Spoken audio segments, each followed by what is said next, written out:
Salve, salve galera, Ferrer na área, saca só.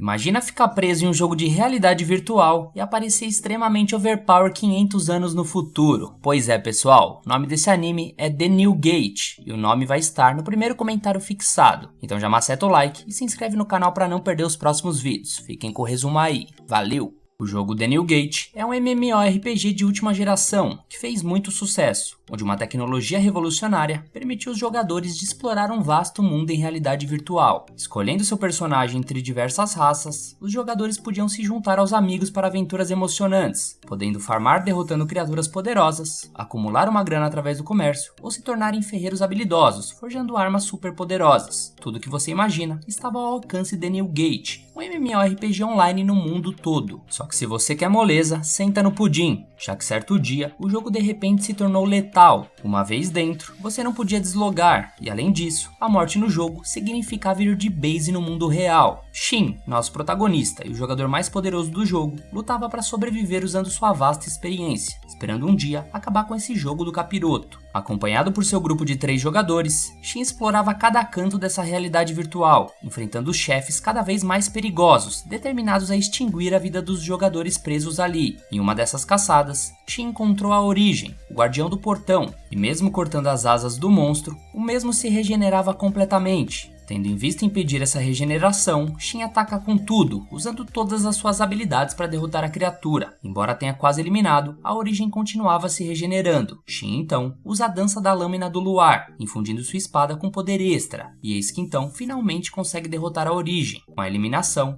Shin conquista os títulos de Quebrador de Limites, o Realizador e o Libertador, e a oportunidade de finalmente sair do jogo. Ao verificar sua lista de amigos, viu que todos estavam saindo do jogo, um por um, até que ele ficou por último. Despedindo-se do The New Gate, Shin se prepara para sair, mas antes que pudesse, um portal se abre diante dele, teleportando o mesmo para um lugar desconhecido. Ao relar numa pétala, ele percebe que aquele lugar parecia real demais para ser um jogo, mesmo com a avançada tecnologia de realidade virtual. Ao verificar seus atributos, descobre que todos estavam acima de 2000, ultrapassando até mesmo os limites. Apesar disso, ele estava ansioso para conseguir deslogar, mas o botão de logout havia simplesmente desaparecido do menu. Ao tentar se reconectar com seus amigos, percebe que nem mesmo tinha conexão com a internet, confirmando que aquele mundo era realmente real. Diante disso, teve um breve momento de pânico, mas logo se acalma para enfrentar a situação. Sua primeira ação é usar um item que o levava de volta à sua base que foi registrada, e seguindo o caminho indicado por um pássaro mágico, ele dá de cara diante das muralhas de uma cidade desconhecida. Depois de um longo tempo, nosso prota encontra sua casa e uma elfa passando perrengue, sendo perseguida por alguns caras. Os homens levaram a elfa embora para obter informações da mestra dela, mas foram surpreendidos por um porco selvagem gigante emergindo da floresta, obrigando eles a fugir. Quando o monstro estava prestes a atacar a elfa, Shin intervém mandando de base a criatura. Nesse momento, ele percebe que podia ajustar o poder de suas magias, e que o peso dos ataques físicos voltavam para ele. Em seguida, a elfa agradece por tê-la salvo e se apresenta como Tiara Lucent. Sua mestra Shini Razor, subgerente do Santuário da Lua, era o verdadeiro alvo dos capangas. Ouvindo isso, nosso prota reconhece a mestra da garota e se surpreende por ser uma das integrantes do seu antigo grupo. Refletindo sobre a presença do Santuário da Lua nesse mundo, Shin questiona Tiera sobre o paradeiro de Shini. No entanto, ela relutou em revelar a localização da mestra, pois mal conhecia o garoto, mas já que é encarregada da loja dos recados para Shini, Tiera permite que Shin entregue uma dessas mensagens, cada uma custando 1000 Jules. O problema é que Shin não tinha ideia do que era esse dinheiro e possuía apenas Jaws com ele. Tiera supõe que ele tivesse retirado a moeda de alguma caixa de itens, já que apenas poucas pessoas da realeza e anciãos tinham acesso a ela. Além disso, as moedas Jaws tinham o poder de invocar feitiços, tornando elas valiosas, equivalente a cerca de 100 milhões de Jules cada. Assim, Shin reflete que o valor de um Jaws dentro do jogo seria basicamente um centavo. Curiosa, Tiera pergunta sobre a identidade de Shin, que se apresenta como um simples aventureiro, classificado como humano superior pelas configurações. A garota responde que os humanos superiores foram extintos, restando apenas os comuns.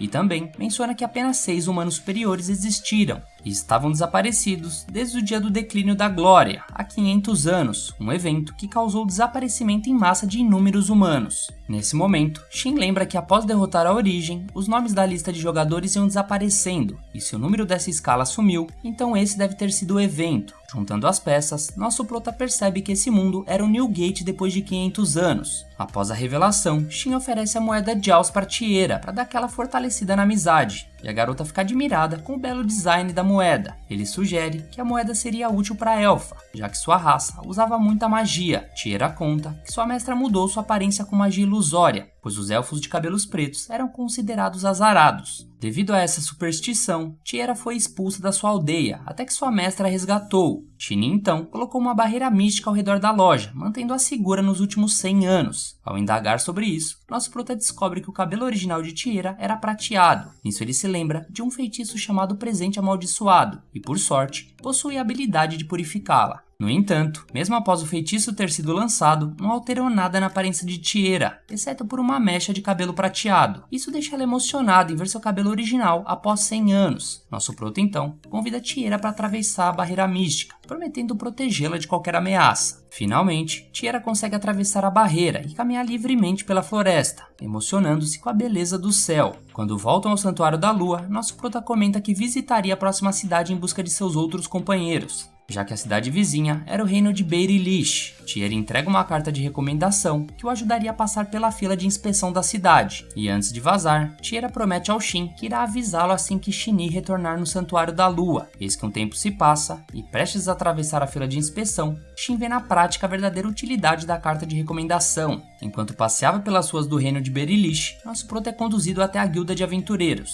um ótimo lugar para começar a coletar informações. Lá ele solicita sua inscrição como aventureiro e a atendente o orienta a subir as escadas à esquerda e seguir até o balcão. Ao seguir as instruções, Shin encontra com uma atendente idêntica à anterior, descobrindo que a moça do andar de baixo e essa eram irmãs gêmeas, sendo essa a mais velha e uma chamava Celica e a outra Sílica. Ela informa ao nosso prota sobre os procedimentos necessários, que é basicamente pagar a taxa inicial e preencher os papéis. O prazo que ela dá é que o cartão da guilda só estará pronto no dia seguinte, então Shin aproveita o tempo analisando o ambiente e percebe a presença de muitas armas de ferro e cobre na guilda, refletindo que as qualidades das armas eram superiores no passado do jogo. Logo em seguida, Sílica chega com o prato solicitado por Shin, e ele comenta que é difícil comer com alguém encarando ele, mas a garota estava lá para verificar a autenticidade da carta de recomendação do Santuário da Lua. Embora Shin não se importe com a verificação, ele preferia terminar de comer antes de enfrentar o mestre da guilda. Só que isso não rolou, já que o mestre estava logo atrás de Shin, e era o mesmo homem que estava no primeiro balcão da guilda. Ele se apresenta como Barlux Hen e pede para ver a carta de recomendação. Para confirmar sua autenticidade, Barlux compara a carta de Shin com uma autêntica, e ambas brilham, indicando que a de Shin não era falsa. Nosso prota explica que a carta foi dada por Tiera, e Barlux comenta algumas instruções que a elfa deveria ter transmitido ao entregar o item. O mestre conta que essa carta permite entrar em qualquer país sem passar pela inspeção, sendo aceita em todas as guildas. No caso de alguns lugares, sendo possível até mesmo marcar uma audiência com o rei. No entanto, muitas pessoas roubam ou até matam para obter essa carta, então Shin deve garantir que pode protegê-la. Caso contrário, ela terá que ser destruída naquele momento. E Shin promete cuidar do presente dado por Tiera, honrando o nome da garota. Nisso, Barlux se levanta para formalizar o compromisso de Shin e expressa grandes expectativas nele. Antes de ir embora, Shin precisa ter suas habilidades testadas ali mesmo. Então, já pela noite, nosso prota já estava cansado devido a toda a agitação e reflete planejar aumentar seu rank assim que receber o cartão da guilda. Ao acordar pela manhã, Shin percebe que realmente estava no New Gate, e quando volta à guilda, ele agradece a atendente por recomendar a pousada, e ela nota suas novas roupas. Shin explica que essas roupas permitem mais liberdade de movimento, mas ele sabe que um aventureiro de nível inferior não deve se destacar com roupas chamativas. Celica entrega o cartão de aventureiro para Shin, explicando os 9 ranks disponíveis e como ganhar pontos para subir de rank, podendo aceitar trabalhos até 2 ranks acima do atual. Shin decide fazer uma missão de colher gramas Hilks, um ingrediente famoso de poções. Ao se despedir, Celica observa que ele não parece muito forte, mesmo que tenha sido reconhecido por Barlux pelas suas habilidades. Um pouco mais tarde, Shin já está há 3 horas procurando pelos itens, quando identifica um monstro se movendo no radar. Próximo do monstro, ele avista um Skullface Jack, uma criatura de nível 359, ao lado de uma carruagem toda destruída, indicando que a criatura estava em uma luta recente. Lembrando das conversas que ouviu na guilda sobre o Skullface Jack, que estava fazendo várias vítimas nas redondezas, Shin decide enfrentar o monstro de uma vez por todas. No entanto, a força e a agilidade do monstro indicava que não seria moleza. Ele observa que essa criatura era um morto-vivo carregando uma espada de elemento luz, algo que Shin nunca tinha visto antes. Apesar de seus ataques, Shin não consegue causar grandes danos na criatura, e sua própria espada começa a mostrar sinais que já estavam uma porcaria. Decidido a vencer, Shin desativa seus limites e parte pro ataque, destruindo o coração do Skullface Jack numa talagada só. Apesar da vitória fácil, Shin não curtiu muito que a espada do morto-vivo tenha sido arremessada para longe. No entanto, pelo menos consegue lutear uma pedra preciosa, o que o faz perceber que o mundo real é muito mais emocionante do que ele esperava. Nesse momento, a espada voava e acabou atravessando a janela de um castelo próximo a uma garota chamada Rione. Ao examinar a espada, os soldados examinadores são chamados para determinar sua composição e descobrir quem a arremessou para dentro do castelo. Rione reflete que provavelmente ela pertencia a alguém muito forte. Enquanto isso, Shin volta à cidade e encontra alguns aventureiros só o pó da rabiola. Um soldado comenta que foram vítimas do Skullface na Floresta do Norte, onde apenas 4 dos 12 soldados sobreviveram. Shin lembra da carruagem que estava lá na floresta, e um dos soldados menciona uma espada que voou pela floresta até quebrar a janela do castelo, perguntando a Shin se ele sabia de algo. Nosso prota só finge demência e o soldado pede que informe ele caso descubra alguma notícia. De volta à guilda, nosso protagonista relata o ocorrido para Celica. Com a matança do Skullface Jack, foi solicitado um pedido de extermínio de alta prioridade para eliminar a criatura, mas logo em seguida, Shin mostra o orbe que tinha dropado do morto-vivo. A atendente fica impressionada e não conseguia acreditar que Shin derrotou um monstro tão forte sozinho. Ele pede para a garota dar aquela acalmada, e enquanto conversam, uma elfa de cabelo verde chamada Els se aproxima. Celica conta sobre a façanha de Shin, mas nosso prota explica não ter provas. Mas Els estranha o fato de um aventureiro novato ter enfrentado o monstro sozinho. Nisso eles decidem examinar a pedra preciosa para confirmar suas origens, pois monstros mortos-vivos como Skullface Jack surgem quando os rancores ou apego dos mortos se fundem com a mana. Pelo fato da Floresta do Norte ser perigosa, muitos acabam indo de base por lá. Mesmo assim, a mana daquela área era fraca, o que não deveria permitir a criação de um monstro tão poderoso. Shin não acha normal ter uma criatura de nível 359 ter surgido daquele lugar, então as garotas ficam cautelosas com a dimensão daquela ameaça para o reino. Celica pega a orbe dropada para determinar a força do Skullface, enquanto Els está convencida de que apenas um rank A poderia derrotar um inimigo daquela força. Dito isso, Shin pede para Els não contar a ninguém sobre isso, já que ele não estava muito afim de ficar famoso ou algo do tipo. Em seguida, ele faz uma pausa para bater uma larica, e Celica, a irmã gêmea de Celica, acompanha ele até uma mesa vazia e serve um drink para ele. Ela aproveita e pergunta se ele se importa em compartilhar a mesa. Eis que do nada, vemos uma pessoa meio dark andando na guilda, e todos olhavam espantadas pro mesmo. Esse rapaz tinha com ele uma lendária lança mágica Venom e se senta com o nosso protagonista, se apresentando como Wilhelm Aves, um lanceiro de nível 188. O Will elogia o equipamento de Shin, mesmo ele sendo um novato, e nosso prota responde que veio do interior e não estava familiarizado com os costumes da cidade grande. Nisso o rapaz fica surpreso dele não estar espantado e explica que seu apelido vampiro se deve à habilidade de sua lança, que drena a força vital das vítimas. Shin dá uma zoada nele, perguntando se não era vampiro porque ele era mais branco que um palmito, e nisso todos ficam surpresos com o comentário do nosso prota, achando até que o garoto poderia estar bêbado. Nisso Celica chega com o rango e os dois param de conversar, já que a fome estava demais. Depois de encher a pança, Shin visita uma biblioteca, algo que não fazia há muito tempo. Ele passa o dia lendo sobre a história do reino de Berilish, fundado há 511 anos. Ele se lembra do relato de Tiera sobre o declínio da glória, que ocorreu 500 anos atrás, resultando no desaparecimento de várias pessoas. Nosso prota considera que o fato dos jogadores sumirem quando deslogaram do jogo pode estar relacionado a esse evento, e quando lê sobre as raças desse mundo, ele percebe que são exatamente as mesmas do jogo. Já em outro local, Barlux convoca uma reunião sobre a morte do Skullface Jack. Um dos presentes pergunta por que quem abateu o monstro não pegou o equipamento dos espólios, e Els responde que o aventureiro não viu nada de bom nos loots. Um tiozinho comenta que aqueles que recebem a carta de recomendação geralmente não são normais, mas Barlux argumenta que também recebeu a carta e que era uma pessoa normal. A avaliação da pedra confirma o nível 359 do Skullface, o que eleva o monstro ao nível King, o que é assustador, pois pode significar que existam outros monstros desse calibre na Floresta do Norte. Dito isso, o cavaleiro quer saber mais sobre o equipamento do Skullface e quem o derrotou. Barlux comenta que o executor desejava permanecer em sigilo, mas o cavaleiro pergunta sobre as armas do esqueleto. Ele menciona que a espada que voou para dentro do castelo apareceu no mesmo dia em que o Skullface foi derrotado. A lâmina da espada tem cerca de 2 metros de comprimento, feita de uma liga de aço mágico e mitril, encantada com um feitiço do elemento luz. podendo ser uma arma do mesmo nível da espada que é um tesouro da nação de Berilish. Visto que esse talvez seja um equipamento lendário, não seria inteligente ignorar alguém que derrotou o portador de uma arma desse nível, ainda existindo um grande problema nessa história. Nesse mesmo momento, nosso prota amassava um espetinho de rua na praça da cidade, até que uma criança demi-humana se aproxima. Shin pergunta se a garota queria um espetinho, e a mesma acaba aceitando. Enquanto come, ela cria coragem para se apresentar como Millie. Nosso prota também se apresenta e pergunta se ela tem alguém para levá-la para casa. Nesse momento, ela aponta para Will, que aparece para um reencontro inesperado. Shin pergunta se ela era a filha do rapaz, mas ele responde que não, e explica que ela é uma das crianças do orfanato da igreja, e como Millie é boa para fugir, ele vive tendo que ir buscar ela. Will também comenta que Millie é tímida, então fica surpreso por ela ter interagido com alguém como Shin.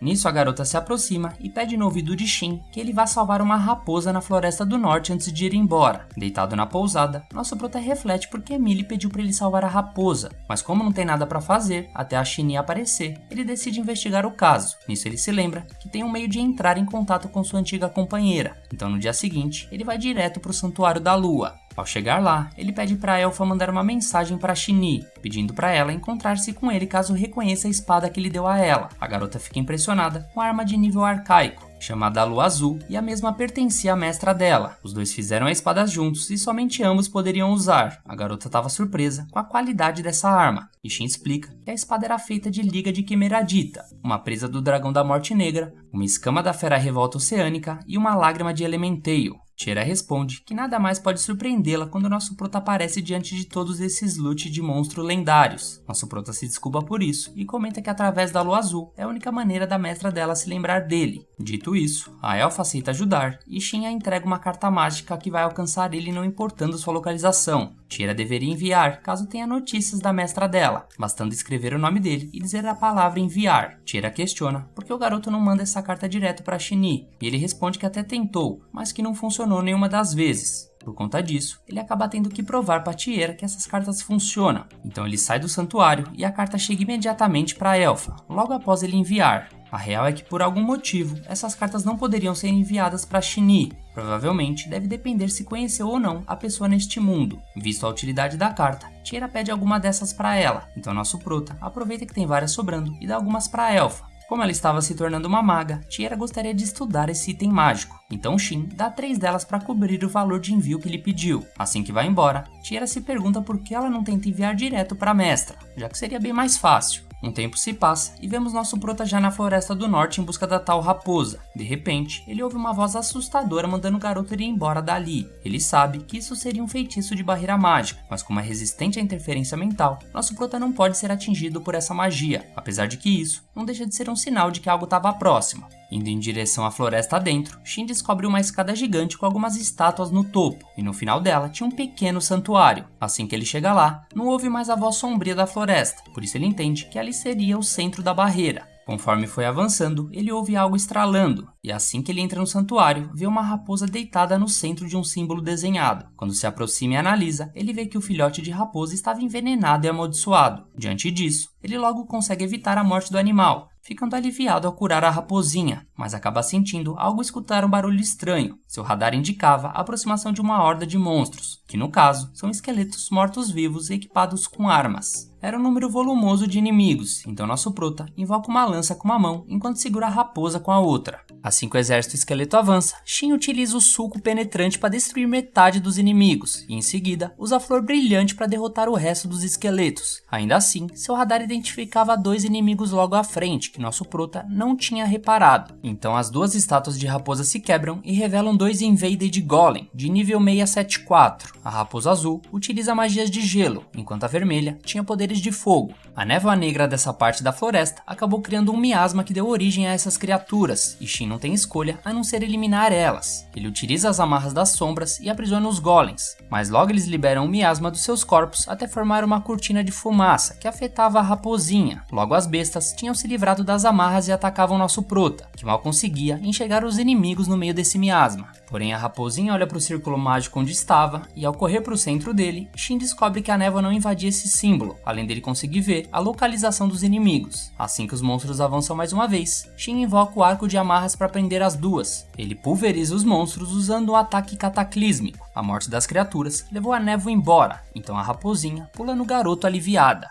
Conferindo o animal, nosso prota descobre que ela é uma Elemental, de nível 211, um dos monstros de nível mais alto no Daniel Gate, mas que deveria se parecer um humanoide ou uma raposa gigante, pois nunca ouviu falar de uma versão filhote. De qualquer jeito, Shin aproveita para adotar a raposinha, que já estava apegada ao garoto depois de salvá-la. Com uma nova companheira com ele, Shin reflete que nunca tinha visto no jogo golems afetados por miasmas e nenhum Elemental filhote, e espera que isso pode ser uma dica de como voltar para o mundo real. Enquanto ao mesmo tempo, vemos Shinee recebendo a carta mágica a pedido do seu mestre. De volta ao nosso prota, ele segue com a raposinha na cabeça e ele começa a refletir que nunca viu tantos Skullfaces juntos. Por isso, o certo seria reportar a guild, só que sem mostrar a raposinha pra ninguém. Dito isso, nosso prota tem em mente fazer uma parceria com a raposinha, onde ele seria seu domador e parceiro, mantendo o nível e espécime do animal oculto. E assim, os dois vão poder ficar juntos o tempo inteiro. Com a resposta imediata da raposa, nosso prota presume que ela aceitou, então ele recita as palavras do contrato, que afirma seu desejo em sempre caminhar com o Elemental.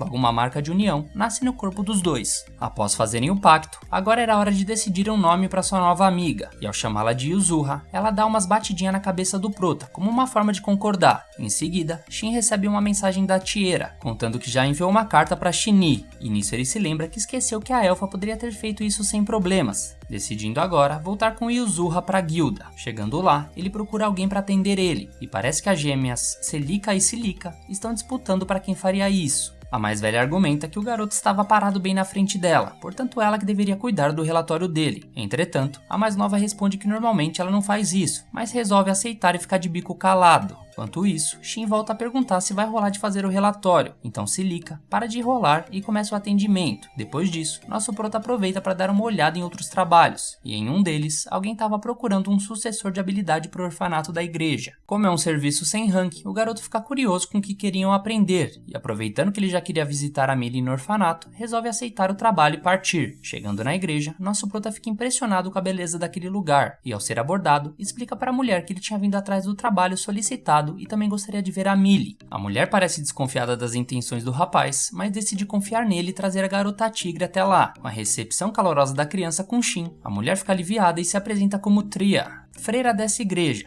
Ela diz que se sente feliz por Millie ter se apegado tanto a alguém. Por falar na Millie, a garota agradece Shin por ter resgatado a raposinha, e ele aproveita para apresentar Yuzuha para a garota tigre. Explica que Millie foi a responsável por acionar o resgate da raposa. Logo, Tria comenta que estava procurando alguma pessoa com uma habilidade específica para ser ensinada na igreja, e por causa da natureza do serviço da freira, nosso prota presume que tem a ver com magia de cura, mas na verdade, Tria estava em busca da habilidade purificação. Apesar de ser algo raro, Shin alega possuir esse poder, mas comenta que só depende da freira para começarem o trabalho. A mulher imagina que o rapaz ia pedir um valor alto por conta da raridade dessa técnica, porém ele só deseja em troca saber sobre o poder da Millie, além de querer qualquer informação que a igreja tenha adquirido. Tria hesita por um instante, já que está lidando com um estranho, porém Shin precisava descobrir mais sobre esse mundo que está vivendo, e a igreja seria uma ótima fonte de informações. Nisso, Millie olha seriamente para a freira e diz que nosso prota não iria trazer problemas, então logo a freira aceita a proposta. Por mais que não acredite que vai coletar tantas informações para ele, porém nosso prota só gostaria de saber se Tria conhece alguém que vem para a igreja dizendo coisas que chamem a atenção dela, fora revelar a natureza do poder de Millie. A mulher começa informando que Millie possui o título de compositora das estrelas, por possuir visões do futuro que sempre concretizam. Shin supõe que pessoas mal intencionadas poderiam usar essa criança para fins malignos, mas é por isso que Tria sempre pediu para as pessoas que sabiam disso nunca compartilharem essa informação com ninguém. Na verdade, ela menciona que um aventureiro que era órfão nessa igreja, Wilhelm Ives, ajuda muito eles, já que intimida a todos que pensem em fazer o mal para as crianças do orfanato. Dito isso, Shin aceita o trabalho e Tria avisa que gostaria que a neta do ex-padre Dali aprendesse a purificação, que as coisas ficariam mais tranquilas se ela herdasse a igreja, e essa informação adicional fez Shin perceber que a situação não estava bacana no local. No pátio da igreja, as crianças se juntavam ao redor da raposinha para fazer carinho nela, que tá tão relaxada na mão das crianças que nosso prota não deixa de sentir uns ciúmes de leve ao ver aquela cena.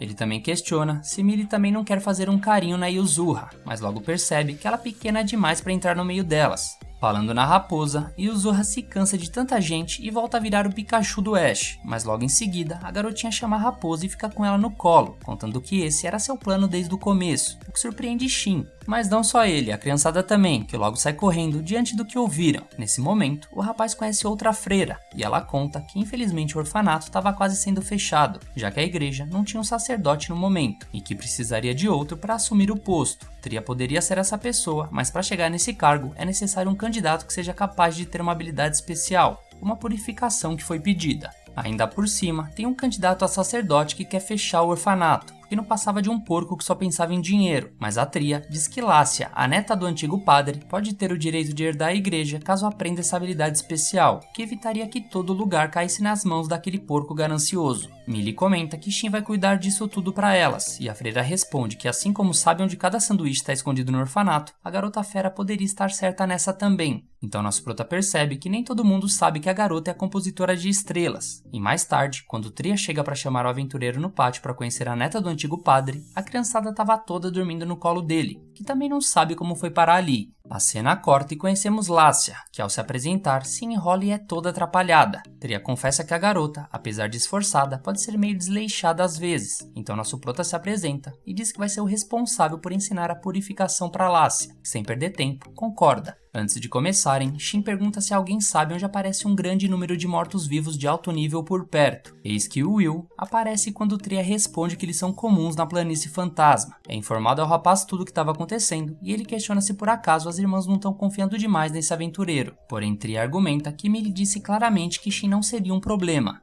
Will pergunta se a garota viu alguma coisa e ela responde que sim, já que o lanceiro confia na visão da criança. Ele só dá um recado que em qualquer dúvida de traição do nosso prota, ele iria usar sua lança para dar uma empalada em Shin. Millie e as freiras pede para ele baixar a bola calabreso, que sabendo que ele era sem paciência, questionam sobre a tal da purificação. Shin começa a contar que para desenvolver essa habilidade é preciso que uma pessoa derrote 200 mortos-vivos acima do nível 150, enquanto segura um item chamado Orbe de Oração Sagrada, mas pode-se levar em conta que dar o golpe final contaria como uma morte. Então nosso prota ia deixar os bichos no bico do corvo e Lácia só finalizaria o serviço. Quanto ao Orbe, ele até que é bem raro, mas felizmente Shin já tinha um com ele. Ouvindo isso, Tria acha curioso o jovem dizer coisas desse calibre como se fosse molezinha conseguir. Então Will faz questão de perguntar para a própria irmã Lácia se ela vai segurar a paçoca. Pelo visto, a garota não soprou a fita do Nintendo, mas o lanceiro dá um grito que faz ela acordar para a vida e concordar com tudo. Em seguida, o lanceiro avisa que vai com eles, enquanto Tria conta com sua companheira para se esforçar. Enquanto isso, Will refletia que só poderia ter uma explicação para esse novato garantir que vai exterminar uma horda de monstros de nível 150. Então, saindo da reunião, nosso prota avisa Yuzuha que eles iriam partir amanhã de manhã, enquanto Will aparece para confirmar uma coisa importante com o garoto. Ao levar nosso prota para o boteco, ele pergunta se Shin seria um escolhido, mas ele não fazia ideia do que era isso. Então o rapaz explica que escolhidos são pessoas que renascem com habilidades e títulos que não deveriam ter, assim como informações em relação a itens e monstros. Meio perdido, Shin reflete que já renasceu no jogo, mas não reencarnou nesse mundo como criança, além dos humanos superiores serem considerados extintos. Porém, Will deixa claro que sua intenção não é forçar o aventureiro a contar tudo. Sendo assim, nosso prota acha estranho as pessoas terem medo desse lanceiro, já que ele era até que atencioso demais. Então Will explica que o que as pessoas pensam a respeito não era da conta dele, mas para pagar de bad boy, ele afirma que só tá ajudando o orfanato porque o choro das crianças irrita ele toda vez que aquele porco ganancioso mexe com elas. Nosso prota quase engasga e cochicha que sabia que esse maluco era de fato um cara maneiro, quando o lanceiro se revolta para manter a pose de bad boy.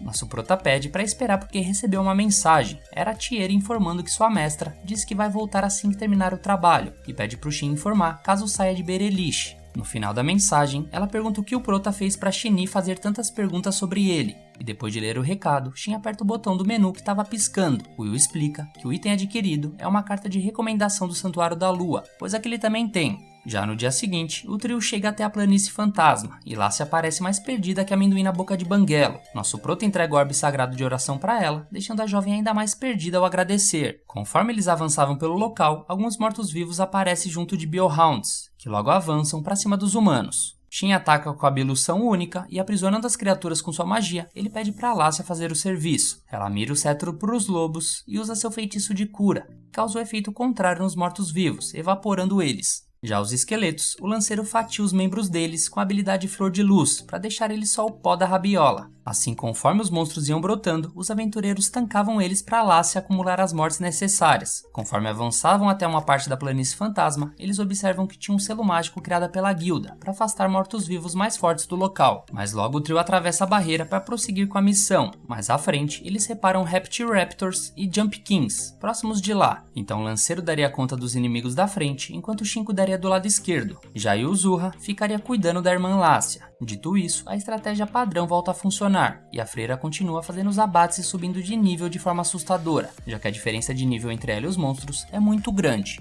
E nesse momento, o Will traz pra garota bater um bicho tão esmigalhado que tacaram até censura na imagem. Nisso a cena corta para algum lugar próximo dali e vemos Rione ficar sabendo da presença de Skullface Jax na planície fantasma. A cavaleira aproveita a espada gigante que invadiu seu quarto para pulverizar a horda de monstros. Um soldado fica preocupado com outro grupo de expedição, porém uma elfa pede para que deixem isso com ela. Ao chegar no grupo que passava perrengue, todos estavam fracos e sem esperança de derrotarem o inimigo daquele nível. Porém a elfa avança contra o Skullface e destrói o núcleo dele com uma sabugada de golpes seguidos. Impressionados, todos do grupo olham diretamente para a bela elfa, a companheira do prota, vulgo Shini. A elfa usa um feitiço de cura ampla para regenerar todos os soldados feridos pelo Skullface Jack, e todos ficam aliviados por terem sido salvos. O comandante do grupo agradece pela ajuda e confessa que achou que precisaria recuar. Nisso a humilde elfa responde que só tinha conseguido derrotar o inimigo porque o monstro já estava enfraquecido pelos soldados. O comandante destaca que as palavras da elfa enchem ele de honra, porém é triste que esses mortos-vivos estejam surgindo, porque de fato não deveriam estar aparecendo na região. O reino até enviou tropas de elite para conter as criaturas, porém foi Shini quem cuidou sozinha do oponente com o esquadrão inteiro não deu conta. Mas até que isso era esperado, já que a elfa foi parceira dos humanos superiores. Segundo os relatórios, essa era a última criatura irregular do relatório. Portanto, possivelmente o problema acabou. Sendo assim, Shini vai continuar investigando a área e caso aconteça alguma coisa, o comandante deve usar o item mágico que ela deu para ele. Assim, ao terminar a sua missão, Shini reflete que finalmente pode ver seu mestre novamente, enquanto corre na direção dele. Próximo dali, nosso trio seguia na sua missão para conseguir a habilidade de purificação para Lácia. O Will tá lutando contra um Skullface Jack, e ao avançar contra ele usando incrível velocidade, a lança-venom dá um trato derrotando o inimigo com facilidade. Vendo que Lácia se borrava de medo, ele manda ela finalizar o serviço, o que ela prontamente faz. Se aproximando do Skullface e lançando a cura, a cor da energia verde que era soltada se tornou dourada, preocupando o grupo, porém nosso prota logo tranquiliza os dois, explicando que esse efeito ocorre quando você atende às condições para aprender uma nova habilidade. Vendo a freira com uma cara esquisita, o lanceiro pergunta se ela estava bem. A garota responde que sua mente foi inundada com pensamentos sobre como usar essa habilidade. Sendo assim, Shin e a raposinha parabenizam Lácia por ter aprendido a purificação, e a garota fica feliz por poder salvar o orfanato depois de todo esse esforço. Consequentemente, Shin sugere uma pausa para depois eles seguirem de volta para o reino.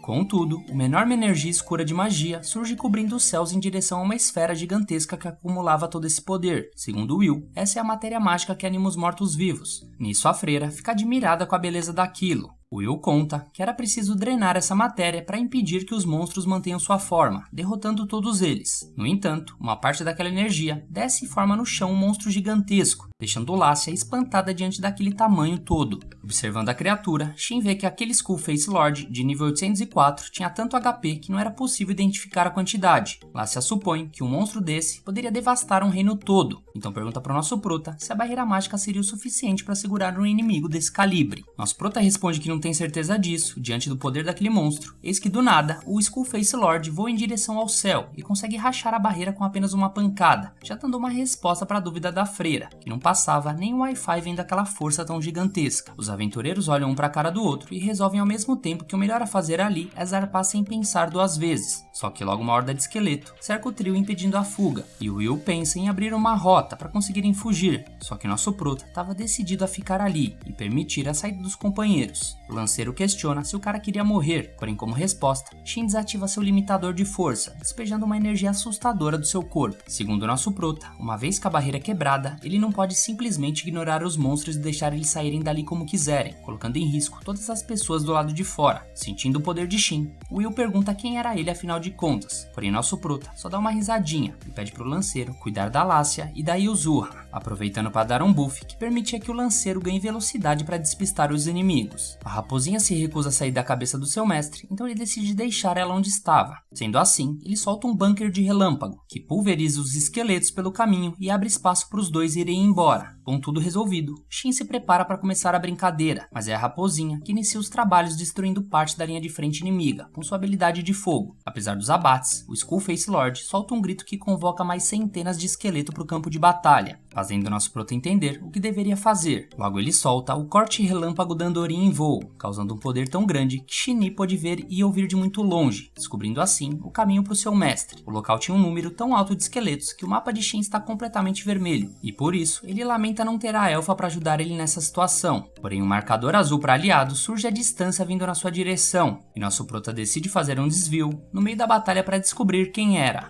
Em um campo cheio de flores, ele finalmente se encontra com sua aprendiz, Shin, e nosso prota, meio sem jeito, pergunta como ela tem passado, porém os esqueletos não têm consideração e começam a se aproximar. Para não estragar aquele clima, Yuzurra cria uma barreira mágica para impedir a chegada dos monstros, então Shin volta para falar com sua amiga, porém para surpresa dele, ela ataca um abraço antes dele poder falar algo. A elfa pergunta se seu mestre não tinha nada a dizer, e ele acha que precisa se desculpar por deixar ela de lado esse tempo todo, ou então agradecer por ela ter cuidado da loja, mas a cada tentativa, ela apertava mais ele com seu abraço. Então finalmente, Shin pensa um pouco mais e consegue se lembrar do Santuário da Lua na época em que a elfa cuidava de lá, então ele simplesmente diz que retornou, o que faz a Shin derramar lágrimas, já que achou que seu mestre nunca mais voltaria, e ele reflete que terminar o jogo da morte deveria ter apagado seus dados salvos, incluindo o santuário, Shin e seus outros companheiros. A raposinha acaba chegando no limite com a chegada do Skullface Lord, o que desfaz sua barreira. Nosso prota comenta com Shin que é melhor eles cuidarem desse monstro logo, e o ideal era disparar um grande ataque conjunto, depois de tanto tempo. Assim, os dois erguem uma das mãos e pronunciam o encantamento do santuário, um grande círculo mágico que purifica a escuridão em volta e regenera os seres aliados, como a pequena raposinha. O monstro não é derrotado pela magia, porém é enfraquecido, então Shin saca sua espada e fatia o monstro na metade, até quebrar o núcleo no coração dele. Shin se aproxima, porém Shin manda ela parar onde estava, enquanto escuta a criatura exigir todo esse poder para ele, enquanto ia de base.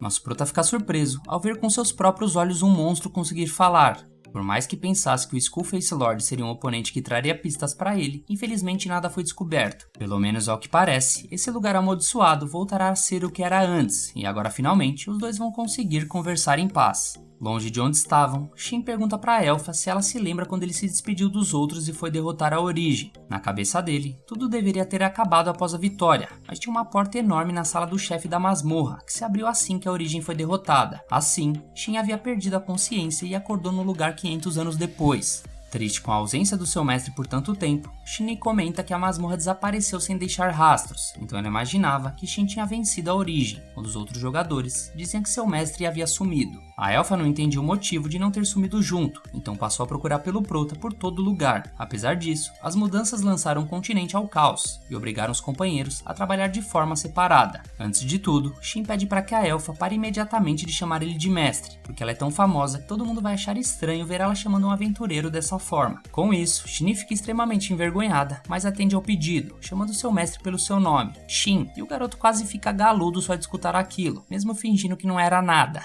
Com tudo resolvido, nosso prota planeja visitar o local sagrado que pesquisou numa biblioteca do reino, e a elfa comenta que já passou por lá, mas apenas para uma investigação superficial. Aproveitando, a elfa pergunta cabisbaixa se Shin iria embora para sempre quando descobrir uma forma de sair dali, e o garoto, sem pensar duas vezes, responde que sim. Chateada, Shin aceita a dura decisão, e nisso nosso prota pergunta o quanto ela se lembrava de quando esse mundo era um jogo. A elfa se lembrava de tudo, desde o dia que eles dois desceram juntos para essa terra. Ela ficou mais consciente durante o período que todos chamavam aqui de Jogo da Morte, que até então era como se ela estivesse observando a situação de cima, ou assistindo um vídeo, ou seja, Shin e o grupo inteiro sabia que eles desapareceriam depois de saírem do jogo. Por isso, Shin pede desculpas por ignorar o que eles sentiam na época. A elfa acha que foi a decisão certa naquela época, eles não eram autônomos naquele tempo, e de qualquer forma, não iriam conseguir fazer nada, até porque, mesmo se Shin soubesse que eles tinham consciência, ainda teria ido lutar. Além disso, Shin se lembra que os dois fizeram uma promessa juntos.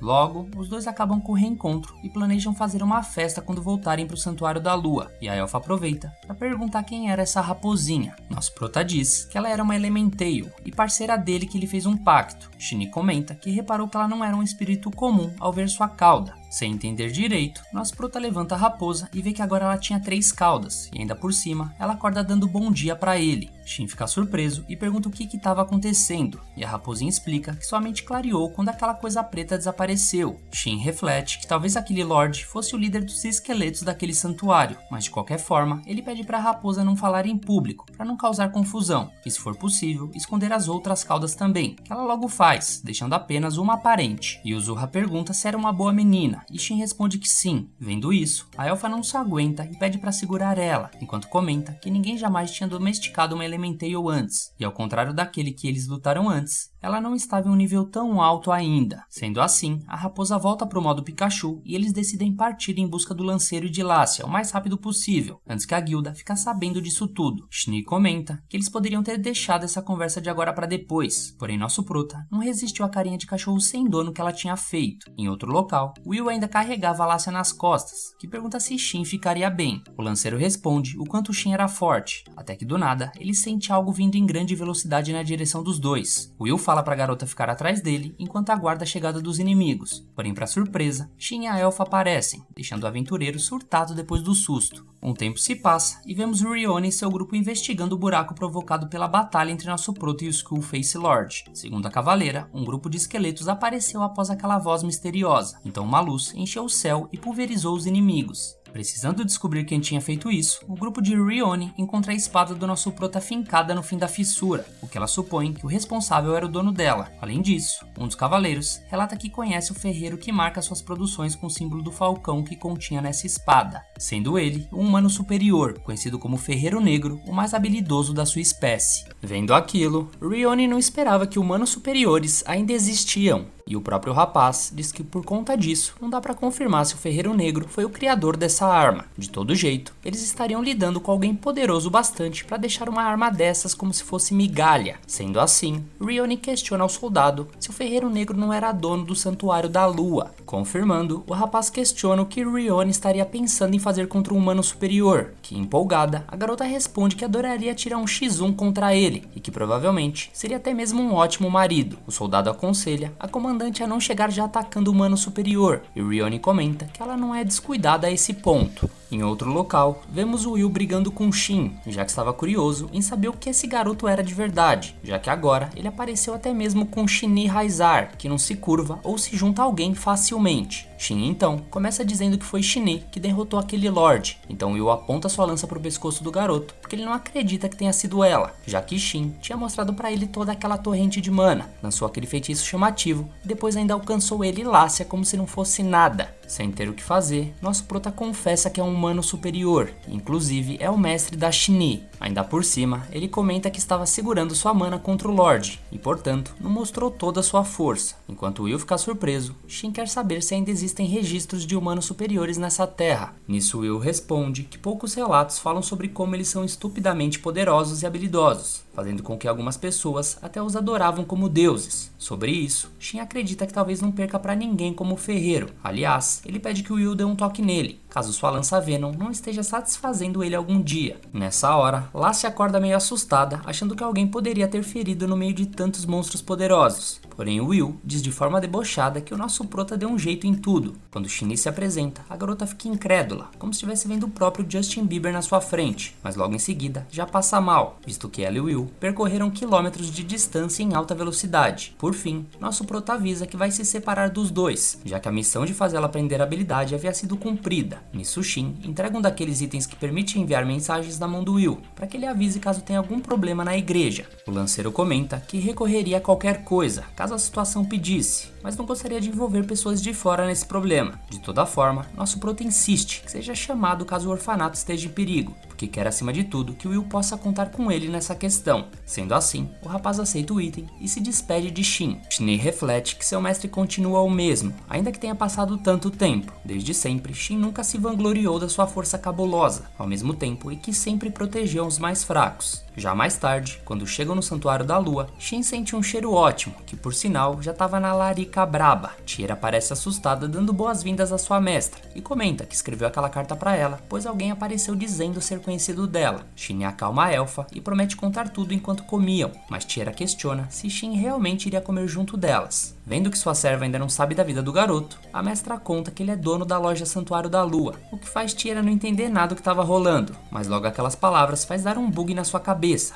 e ela questiona como seria possível, já que o dono do santuário é um humano superior lendário. Quando finalmente consegue aceitar esse fato, Tiera pede perdão por não saber daquilo antes. Como sempre, Shin tenta acalmá-la e não vê nada demais nisso, até porque prefere pular essas formalidades. Tiera fica com medo do cara dar uma justa causa nela, mas no momento, Shin só refletia que tava louco para resolver tudo isso. Mudando de assunto, ele aproveita para apresentar a raposinha Elementeio Yuzuha, que logo comenta que também estava com fome, o que faz Tiera se assustar mais ainda ao ver que Yuzuha conseguia falar. Eis que finalmente todos estão dando aquela amassada, e nosso prota comenta que de fato valeu a pena ele dar todos aqueles ingredientes para Shin preparar. Nisso Tiera comenta que tinha até mesmo um tipo de aura em volta da comida. Como o garoto não conseguia ver isso, ele conta pra elfa que as carnes eram cortes de Thermal Lion e Orc King, com vegetais especiais e pera topázio. Ouvindo aquilo, Tiera se espanta ao pensar que as pessoas usavam esse tipo de coisa para fazer comida, mas logo Shin explica que essa aura é a mana ou força vital desses ingredientes, que era normalmente visto quando usam monstros poderosos e plantas raras. Tiera tampa os ouvidos para não ter que escutar essas coisas, então Shin pede para eles comerem logo antes que esfrie. Logo nosso prota acha estranho por Tiera também agradecer pela comida, e a elfa conta que só começou a fazer isso porque a mestra dela também faz. Shin só começou a fazer aquilo por conta do seu mestre também. Então finalmente todos comem a comida depois de toda essa papiada. Depois de comerem, nosso prota fica sabendo que os outros personagens de apoio estão vivendo suas próprias vidas, já que nunca tiveram a certeza se Shin ainda estava vivo. O garoto acha isso ótimo porque não gostaria de ver outras pessoas vivendo em função de procurarem ele. A elfa entende o lado dele, mas ressalta que caso alguém escolhesse ficar procurando por ele, seria apenas uma vontade pessoal. A raposinha pergunta se o prota estava bem, e ele responde que tá tranquilo. Já a Tiera já estava no modo Fábio Assunção e comenta que Shin se preocupa demais com as coisas. Em seguida, cambaleando, ela fala que estava enxergando duas mestras na sua frente. Como nunca viu Tiera assim, Shin leva a elfa para ir de naninha. Então já na hora de dormir, nosso prota repara que seu quarto não mudou nada desde que ele saiu, e a raposinha já estava dormindo. O garoto então se prepara para fazer o mesmo, porém pouco tempo depois, ele acorda sentindo algo pesado em cima dele. Primeiro ele acha que é a raposa, porém ela estava no canto da cama, então sentindo algo macio, quente e cheiroso, quando vira sua cabeça, fica espantado vendo a elfa deitada do lado dele, já que os airbags de Shin estavam apoiados no ombro dele. Diante da situação, Shin tenta acordar a elfa, mas ainda meio sonâmbula, ela segura o braço dele, e nisso escorre uma lágrima. Ele não sabe o motivo dela chorar, mas por algum remorso, ele pede desculpas para Shin. Quando amanhece, nosso prota acorda e procura pela elfa. Quando puxa um pouco do cabelo prata debaixo do cobertor achando ser Shin, na verdade Yuzuha tinha evoluído, se tornando uma versão humana. Como a garota estava do jeito que veio ao mundo, Shin pede para ela vestir algo antes de qualquer coisa. Porém a raposinha não entende o motivo dele pedir isso, e abraça o garoto de forma inofensiva. Vendo aquilo, nosso prota dá para ela uma roupa que ele mesmo fez, e que normalmente os semi-humanos usam quando chegam nessa versão. Ao irem tomar café, Shin fica surpresa com a evolução de Yuzuha, e elogia a linda roupa que ela estava usando. Além disso, já que agora ela é uma humana, Shin comenta que vai colocar um prato a mais na mesa. Depois do café da manhã, nosso prota chama Yuzuha para tirar algumas dúvidas. E aproveitando que agora ela poderia responder, ele pergunta o motivo dela estar naquele santuário quando foi encontrada por ele, e ela responde que sofria menos lá dentro. Depois o garoto pergunta se ela sabe que símbolos eram aqueles escritos no chão, mas a raposa não fazia ideia. Nisso ele questiona se a raposa sabe algo sobre muitas pessoas que desapareceram há 500 anos, e Yuzuha explica que não via muitas pessoas no santuário onde estava, por isso não sabe dessas coisas, já que ela só estava tirando uma soneca enquanto pegava sol, mas de repente o chão fez um barulho, o vento e a montanha também, então ela levou um susto e acordou e ficou segurando no chão para ele não desmoronar, ou seja, a raposa tentou impedir um desastre natural, e Shin sabe que essa raça possui a capacidade de fazer isso. Por fim, a raposinha conta que se machucou no procedimento e resolveu descansar no santuário. Ela até pensou que ia ir de base, até que Shin chegou para salvar a vida dela. Nosso prota ressalta que foi graças a Millie que ele chegou lá, Então a raposa promete agradecer a criança quando elas se virem de novo. Sendo assim, Shin aproveita e chama todo mundo para visitar o orfanato. Shin dá a dica para que eles levem Kaffles, um tipo de doce assado élfico, que a Tiera faz e vendia muito deles no santuário. Nosso prota, por sinal, nem sabia que na loja também vendiam comida. E Shin lembra que mesmo que eles quisessem reabastecer o estoque, só o prota era capaz de desbloquear a sala do arsenal. Como não lembrava disso, Shin reflete e promete fabricar algumas espadas para reabastecer a loja. Além disso, a elfa também precisa falar com ele sobre uma questão muito importante, porque ela precisa que nosso prota se encontre com o Gyrart o mais rápido possível. Shin fica surpreso pelo seu amigo ainda estar vivo, enquanto se lembra dele na despedida do jogo. Afinal de contas, já se passaram 500 anos desde o declínio da glória, e bestas superiores como Gyrart só vivem cerca de 150 anos. Falando nisso, Shin revela que ele não tem mais tanto tempo de vida, e certamente está esperando pela chegada do garoto. Ela conta que Gyrart se uniu às tribos de feras e formou a Aliança das Bestas Farnid, sendo conhecida pela aliança como o primeiro rei bestial. Atualmente, o rei da 8ª geração detém o poder militar e habilidades de um líder, que permitiu que Gyrart pudesse esperar pela volta de Shin. Dito isso, nosso prota decide viajar até o seu amigo, mas antes, precisava cuidar de algumas coisas primeiro, por isso eles iriam partir amanhã. Tiera se disponibiliza a continuar cuidando da loja, porém sua mestra gostaria que ela fosse junto, porque agora que Shin está de volta, elas não precisam mais se preocupar com o Santuário da Lua, porque ele vai levar a loja junto dessa viagem, então seria uma boa Tiera acompanhar o grupo nessa jornada. Empolgada, Tiera concorda em ir junto, portanto todos devem fazer os preparativos, como comprar mantimentos e equipamentos. Shin, por outro lado, precisava reportar sobre os Skull Faces para o reino, então pede para agir de forma independente por um tempo. Já nosso prota só vai para a guilda depois de fazer algumas espadas. Enquanto eles não estiverem juntos, ele vai procurar uma missão na direção de Farnid para subir de rank. Shin sugere que eles criem um grupo para usar o chat de voz, que é basicamente uma telepatia. Feito isso, ela comenta que Tiera deveria se registrar como aventureira, mas antes, a elfa gostaria de achar trajes mais apropriados para fazer isso. Quando vão até a forja, a raposinha fica impressionada, e nosso prota pede para ela não encostar em nada, que algumas dessas armas são amaldiçoadas. E logo vemos Shin de volta a forjar depois de tanto tempo, percebendo que sabe exatamente onde martelar por pura intuição. Não demora muito, e a primeira espada já estava feita. Por mais que o garoto tenha imbuído magia na arma sem querer, por conta da empolgação,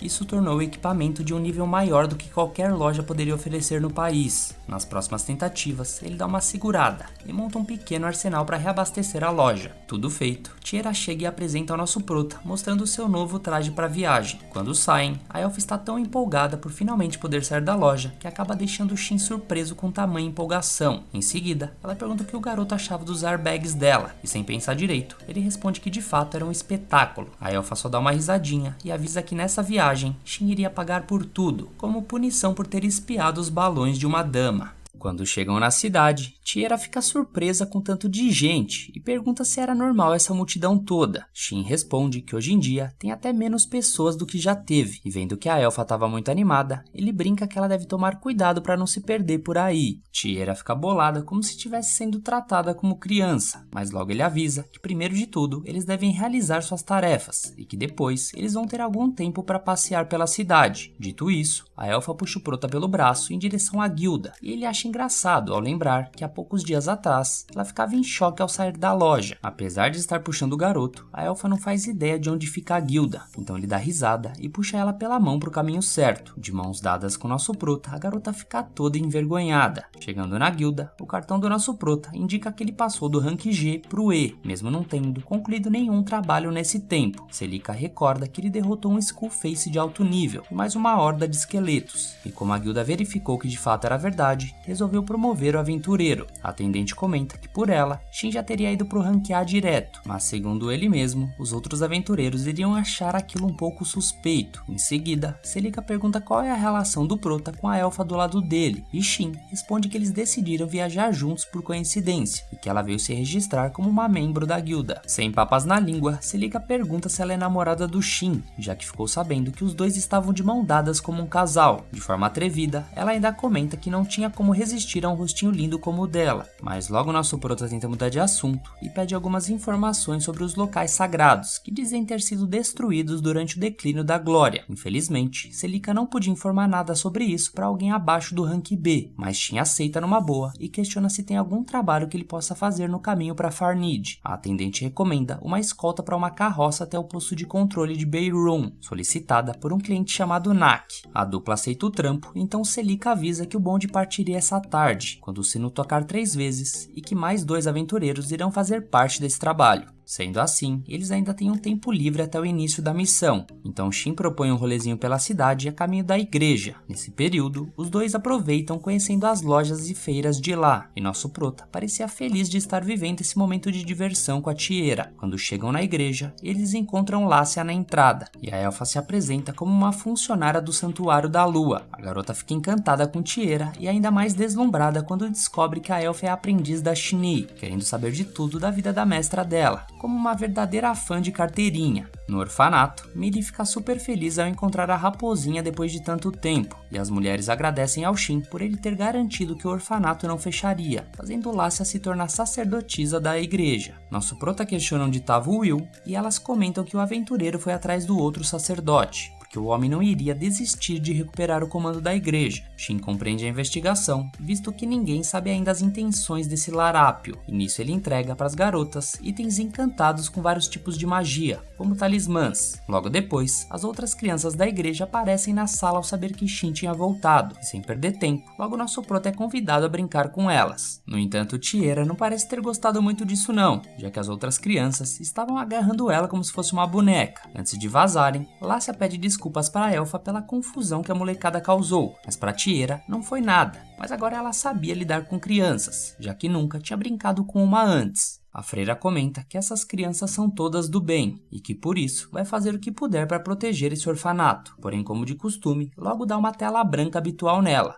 Já mais tarde, o cartão da guilda da Tiera finalmente estava pronto e ela fica animada ao ter o cartão em mãos. Nosso prota avisa que estava na hora de levar o Santuário da Lua com eles, e a elfa ainda não parece convencida de que isso seria feito. Contudo, nosso prota era o dono do lugar, portanto isso é algo normal para ele, então ele saca uma gema que faz Tiera ficar admirada com a qualidade do item, e esse cristal está encantado com o poder de teleporte, sendo um item utilizável que leva você na hora para um lugar registrado, o que eles vão usar para chegar no santuário. A elfa comenta o quanto Shin sempre a surpreende em tudo que vai fazer, até conjurar magias perdidas como o teleporte, mas ela presume que já deveria estar acostumada, tendo em vista que nosso prota é um humano superior. Sendo assim, Shin ativa o teleporte, fazendo os dois serem levados instantaneamente até o Santuário da Lua. Sem perder tempo, Shin logo usa a habilidade de armazenar na loja e ela simplesmente desaparece, deixando Tiera surpresa como sempre. Com isso, nosso prota mostra o santuário que virou um amuleto para o modo transporte, e em seguida eles partem até o local do trabalho. Próximo dos clientes, Shin questiona um Dragnir se ali é a carroça do Nak, já que eles são os aventureiros que vão se juntar à viagem para a escolta. Logo Dragnir se apresenta como Gaien e a garota que pulou do teto da carroça se apresenta como Tsubaki.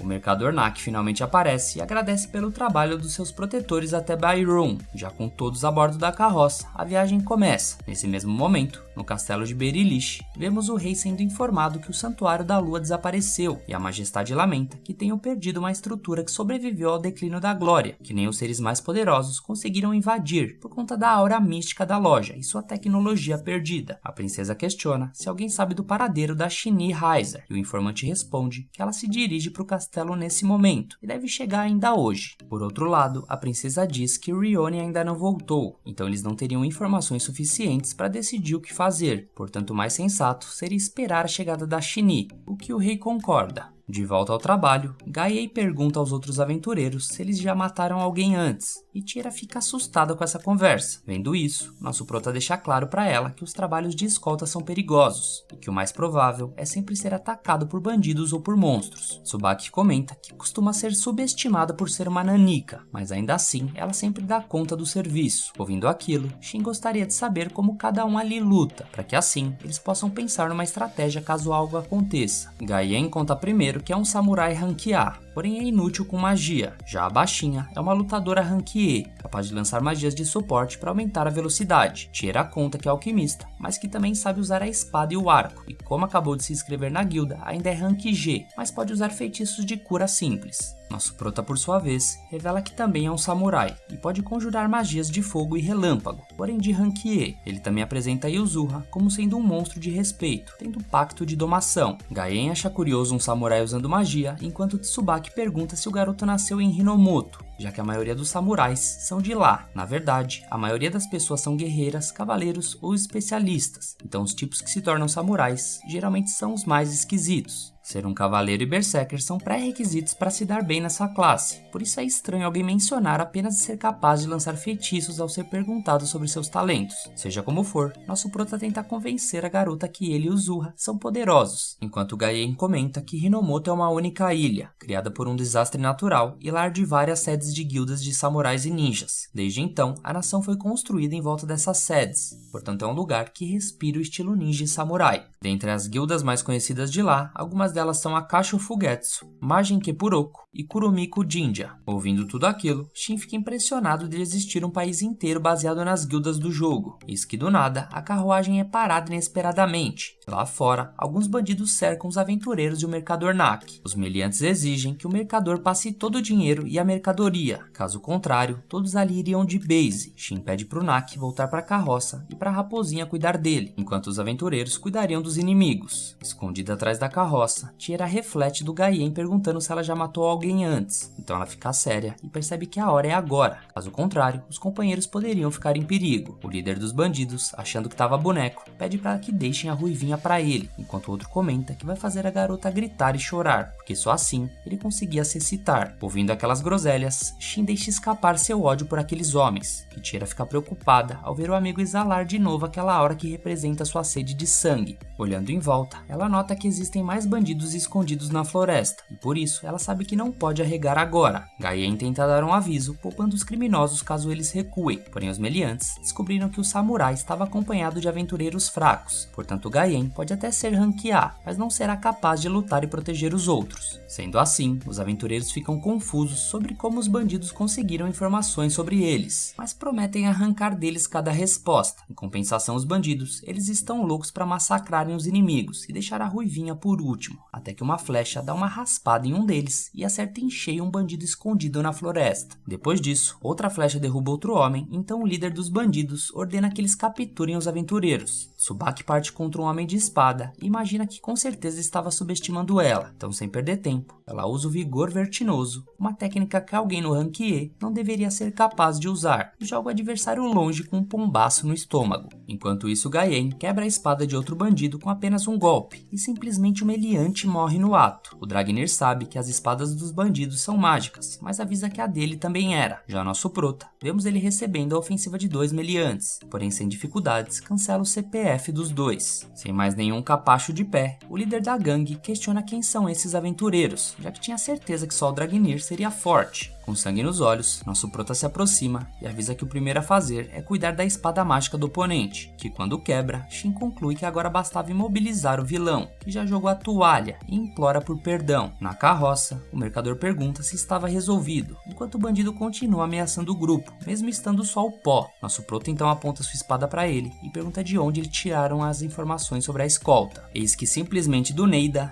a elfa puxa Shin para o seu colo dando um abraço, na tentativa de fazer ele perder a sede de sangue e voltar ao normal. Acaba dando certo, então ela simplesmente se retira dali, para não atrapalhar no interrogatório. Nosso prota pergunta para Tsubaki o que acabou de acontecer, mas ninguém entendeu nada. No cantinho, Tiera morria de vergonha por ter feito aquilo, mas ela lembra que sua mestra Shini fazia a mesma coisa quando queria acalmar ela. De qualquer forma, a elfa não faz ideia de como vai olhar pro Shin daqui pra frente. Se nem ela sabe, quanto menos eu, né, galera? De volta à viagem, Gaien comenta que o motivo dos bandidos atacarem a carroça foi para roubar mercadorias ligadas à igreja, porém os ladrões não foram informados de quais mercadorias teriam lá. A ruivinha, por sua vez, fica confusa do motivo deles aceitarem esse trabalho, sem nem saberem do que se tratava. Gaien responde que provavelmente eles mandariam todos de base e levariam a carroça toda, o que faz Tsubaki ficar espantada. Sendo assim, nosso prota tem um flashback que as freiras buscavam o reconhecimento oficial da sede da igreja para o próximo sacerdote assumir, o que faz ele supor que alguém estaria tentando impedir isso. Independentemente, Shin reflete que talvez seja coincidência, Mas fazer a escolta dessa carroça foi a escolha certa. Quando chegam em Byron, o tiozinho agradece os aventureiros pela missão e logo entrega os certificados de conclusão do trabalho para eles levarem até a guilda. Satisfeito com o trampo, Naji deixa as portas abertas caso precise de uma nova escolta. Saindo da guilda depois de reportarem a missão e os acontecimentos, o Dragnir e Tsubaki estarão indo para Killmont. Já nosso Prota e Tiera vão partir para Farnid.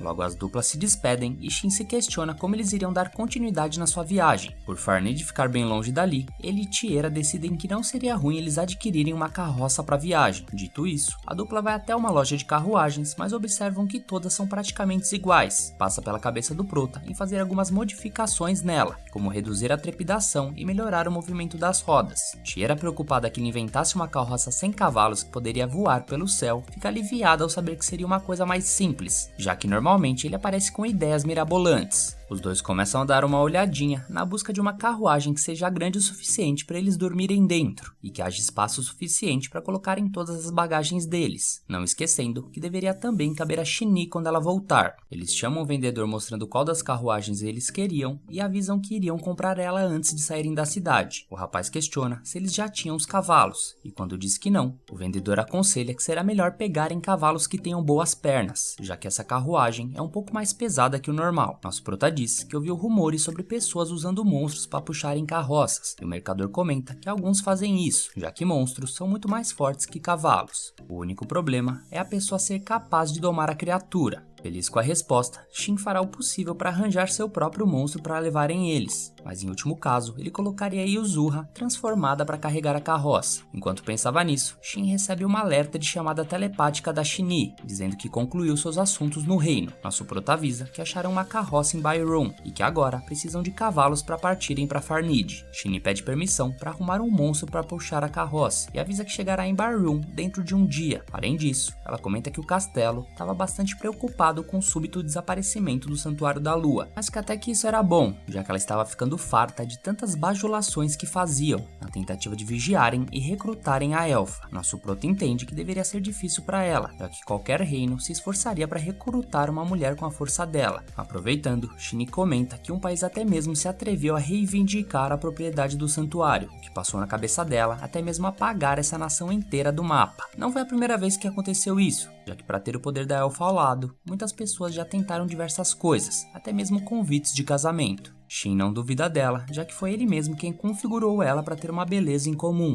não sendo à toa ela ser tão desejada. A elfa pergunta se Shin sentia ciúmes, e ele comenta sem perder tempo que sim, o que faz Shinny ficar feliz. A elfa finalmente se despede, pedindo para eles avisarem quando decidirem qual hospedaria iriam ficar. Numa barraca de feira, Tiera fica encantada com alguns itens de lá, e nosso prota comenta que seria bom passear por aí enquanto procuram uma hospedaria na cidade. Vendo aquilo, a vendedora pergunta se eles são turistas, e aproveita para indicar um bom lugar para eles ficarem. Quando chegam até o local, a dupla já sabe que vai ter que preparar o bolso, porém se tá duro dorme, né? Falando com a atendente, a funcionária questiona se os dois iriam compartilhar o quarto, e ambos respondem ao mesmo tempo que vão querer quartos separados. Shin fica incrédulo que eles gastaram quase metade do pagamento da missão nessa hospedagem, mas a elfa responde que às vezes vale a pena ser um dublê de rico, e é isso mesmo que passa pela cabeça de Shin quando entra no seu quarto, e a raposinha, que de boba só tem a cara, já logo se transforma em humana para dar aquela deitada na cama. Já o nosso prota, ele reflete que ainda tem um tempo até o jantar, e vai aproveitar para fazer a manutenção das suas armas. Um pouco mais tarde, Tiera aparece no quarto do garoto e pergunta se ele disse para Shinny onde eles ficariam. Ele responde que sim, e comenta que jantariam pelo quarto mesmo. Depois de amassarem e baterem aquela larica, nosso prota pergunta para Yuzuha se ela vai se transformar em raposa durante a noite. Pelo visto não quer. Já a elfa conta que era a hora do banho pré-cama, e a raposinha comenta que quer ir com ela. Tiera aceita sem contestar, mas a Yuzuha, achando que estava na Disney, já sai puxando ela pro banheiro do quarto do Shin. Nosso prota, decidido a continuar trabalhando nas armas dele, simplesmente escuta a raposinha gritando o quão grande eram os melões da Tiera. A elfa começa a pedir para Yuzuha largar ela, mas a garota basicamente gostou da maciez daquilo. Para não ter que ficar escutando isso, galudo, Shin aproveita para esfriar a cabeça vendo o céu um pouco. Mais tarde, em outro local, vemos Shinny capturando uma criatura gigante para puxar a carroça. Quando amanhece, Shin acorda com a raposinha na fuça dele, e parte em direção a trabalhar na carroça até Shinny chegar. Ele começa alterando os eixos, adicionando algumas molas que deverá reduzir a trepidação. Ele usou uma habilidade de criação para trabalhar metal, que deixa Tiera surpresa com a rapidez que o prota fez tudo isso. Para não chamar atenção, ele decide mexer nos rolamentos de uma forma mais convencional. Eis que Shinny entra em contato, avisando que estava na floresta saindo pelo portão norte. Dito isso, nosso prota só vai fazer uma finalização rápida e já estariam prontos para ir. Enquanto caminhavam até Shinny, a raposinha sente algo adiante, e quando Tiera pergunta o que seria, nosso prota apenas diz que ela vai saber quando chegar lá, que basicamente é um Gruefazio Jade de nível 751, e Shin comenta que normalmente o nível máximo desse monstro é de 650, mas considerando os chifres, essa criatura seria a única. A elfa logo aparece, e como prometido, mostra o que ela trouxe para puxar a carroça. Shin pergunta onde ela conseguiu isso, e ela responde que achou na montanha sagrada, mas pelo menos o bicho é carinhoso. A elfa comenta que o ideal é ter alguma fera da classe das bestas sagradas puxando a carroça, mas Shin só acha que ele é um pouco grande para isso. Já prevendo aquilo, Shin pede pro lobo reduzir seu tamanho e ficando numa aparência menor, o que seria muito útil para quando eles estiverem na cidade ou em pousadas. Apesar disso, nosso prota comenta que não esperava que ela trouxesse uma criatura de nível tão alto para fazer esse trampo, e Tiera comenta que não é normal fazer uma besta sagrada puxar uma carroça. A elfa pergunta se eles dois não gostaram do que ela fez, mas para não deixá-la chateada, nosso prota passa um pano, dizendo que tá feliz demais em ter um lobo desse junto deles. A raposinha aproveita para bater um papo rápido com o lobo, e ela confirma que a fera disse que eles podem contar com ele pro que precisarem. Isso deixa Shin empolgado dos dois poderem conversar, e aproveita para perguntar qual era o nome do lobo. Shin dá logo o nome de Cintilante, já que ele usava habilidades de trovão e ilusão, então logo o time parte com o lobo em direção a Farnid, sentido ao velho companheiro deles, Girart. Quando começam a viagem, o Cintilante surpreende a todos com sua grande velocidade. O que era para ser discreto, agora não é mais. O que surpreende mais ainda foram os ajustes que Shin fez na carroça, que não tremia nem um pouco, sendo mais confortáveis até mesmo que uma carruagem real. Nesse meio tempo, Yuzurra conversava sobre a infância do Cintilante e descobriu que ele e a mãe dele governavam juntos a Montanha Sagrada, mas um aventureiro derrotou sua mãe e apenas o filho sobreviveu. Ouvindo aquilo, nosso prota se sente mal em admitir ter feito coisas parecidas no jogo, e a raposinha conta que o Cintilante correu mais rápido que pôde e foi resgatado por uma elfa. Em seguida, ele se esforçou para ficar mais forte e retornar para a Montanha Sagrada. Ouvindo isso, Shin entende o motivo do lobo não ter tido tanta cautela com ela, já que foi uma elfa a responsável por socorrer ele. O lobo ainda diz que se juntou ao grupo pelo cheiro familiar que a elfa tinha, porque era o cheiro da Tiera. Geral ficam surpresos com aquilo, mas o lobo admite que foi realmente ela quem salvou ele. Nisso, Tiera tem um flashback de quando salvou um cachorrinho quando era criança, mas mesmo sendo parecidos, não imaginava que o Cintilante seria esse lobinho, já que aquilo foi há mais de um século. Nesse caso, Shin pensa em transferir a propriedade do Cintilante para Tiera, e em seguida, eles fazem uma parada para realizarem o procedimento do pacto. Shin começa a desfazer seu pacto com o lobo, e assim que conclui esse estágio, Tiera se aproxima para começar sua união com o Cintilante, e logo ela encosta na fera, desejando caminhar para sempre ao lado dele. Para selar a união, marcas são colocadas no corpo dos dois, e assim que acaba, Tiera acaba se sentindo fraca, e Shin logo segura ela, mas ela comenta que ficará bem, só precisava descansar um pouco. Quando anoitece, os aventureiros decidem acampar e Tiera já tá capotada junto do lobo e Yuzurra. Shin pergunta pra Shinny se o motivo dela deixar o lobo com Tiera seria para ele proteger ela. Ela responde que sim, já que nem sempre eles estão por perto, e em breve, Tiera escolherá seu próprio caminho, sendo excelente a companhia do Cintilante ajudando ela. Nosso prota comenta que é tranquilizador que Tiera possa convocar o lobo sempre que quiser, e a elfa complementa que faria o mesmo pelo prota. Nisso, Shin dá um tapinha nas costas dela e comenta que é realmente sempre ela que ele sempre recorre quando fica em apuros. Meio tímida, a elfa comenta que ele sempre pode contar com ela. Quando amanhece, os aventureiros finalmente estão no sudeste de Farnid, nos limites da floresta Haluá. Na estrada, vemos duas pessoas de nível alto se aproximando. Shinny avisa que mandou uma mensagem pro Girart, avisando que ia chegar, então ela supõe que os dois estariam vindo receber eles. Os dois informam que vieram por ordem do primeiro rei, e eles serão os responsáveis por guiar eles até a mansão. Nosso prota aproveita para guardar a carroça, e o Cintilante se transforma em um mini lobo. Enquanto caminham, a elfa comenta que esses dois seriam descendentes direto de Girart. Quando finalmente chegam, o grupo fica impressionado com a beleza do local, e a garota que foi receber o grupo avisa a chegada de Shinny. Finalmente com Girart e alguns semi-humanos ao lado, o antigo companheiro do prota comenta emocionado que pensou que não veria seu mestre nunca mais.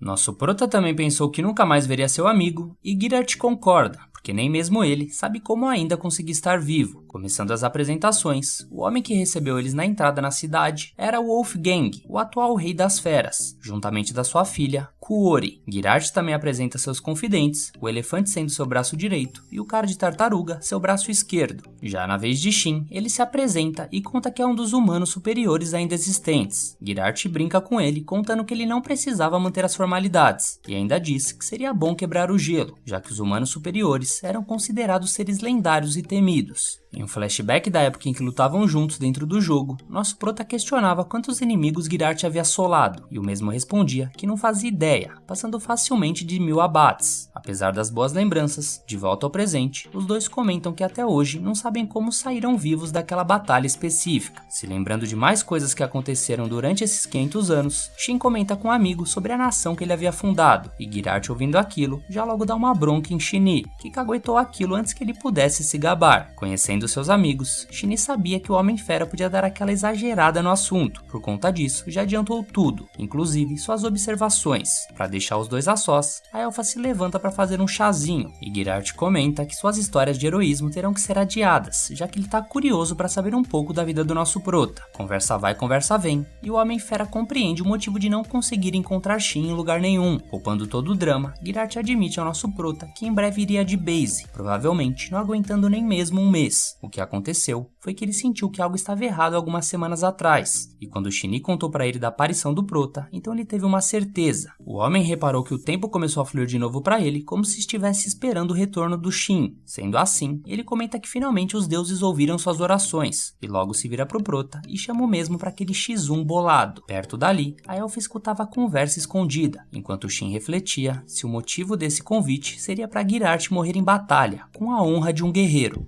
Decidido, o Homem-Fera basicamente tem o desejo de que seu último duelo seja contra o guerreiro mais forte que já existiu, portanto estava curioso para ver até onde suas garras alcançariam diante de um adversário tão formidável. Sem opções, Shin aceita o X1 e aproveita para perguntar ao amigo se todos ali sabiam sobre o tempo restante de vida dele, que responde que já contou aquilo a todos e que só não havia contado sobre o duelo, mas que faria isso ao anoitecer. Então, já mais tarde, Girart reúne todos com relevância em uma sala e comenta que escolheu o lugar onde morreria. O Wolfgang, surpreso, pergunta o que o homem queria dizer com isso. Sendo direto, Girart lembra a todos que já comentou sobre o seu tempo restante de vida, e por conta disso, convidou o Shin para um duelo antes que o tempo dele acabe, sendo daqui uma semana. Ouvindo aquilo e se mantendo lúcidos, o elefante e a tartaruga, já contendo uma certa idade, aceitam a decisão de seu líder, mas a garota Kuori, por sua vez, fica incrédula pelos mesmos conseguirem ficar tão plenos diante de um relato tão triste. O Homem-Fera logo corta a garota, contando um pouco sobre sua trajetória, onde ele viu diversos companheiros caírem, seus filhos irem de base e até mesmo cuidando de vários netos no leito de morte. Por conta disso, Girart questiona qual motivo ele teria para viver diante de tudo que passou. E não só isso, ele deseja que todos ali assistam de perto sua última e maior batalha da vida, que acontecerá na Floresta Haluá.